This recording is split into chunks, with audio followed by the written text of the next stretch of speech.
परीक्षेआधीच 10वीचा भूगोल पेपर फुटल्याची बातमी समोर आली आहे।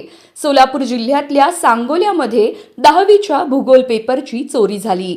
या पेपर चोरी प्रकरणाची बोर्डाने दखल घेतली।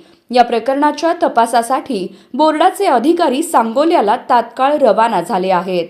महाराष्ट्र राज्य शिक्षण मंडळाचे उपसंचालक स्वतः सांगोल्यातील ज्या शाळेतून भूगोलाच्या पेपरची चोरी झाली होती त्या ठिकाणाला भेट देणार आहेत।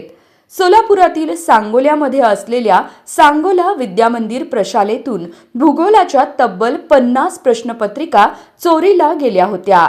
या प्रकरणी पोलीस ठाण्यात तक्रार दाखल करण्यात आली आहे। या पेपर फुटी प्रकरणाची पोलिसांनी दखल घेत चौकशी सुरू केली आहे। या तपासातून शाळेमधील सीसीटीव्ही कॅमेरे बंद असल्याची धक्कादायक माहिती समोर आली आहे। सांगोला विद्यामंदिर विद्यालयाच्या कस्टी रूमचे कुलूप तोडून अज्ञात चोरांनी 10वीच्या भूगोल विषयाच्या 50 प्रश्नपत्रिका चोरून नेल्याची घटना घडली होती। दरम्यान कस्टी रूमच्या बाहेर सीसीटीव्ही कॅमेरे बंद असल्याची बाब आता पोलीस तपासातून समोर आली आहे। या घटनेनंतर खळबळ उडाली आहे। प्रश्नपत्रिका चोरी प्रकरणी पोलिसांनी तपास सुरू केला आहे।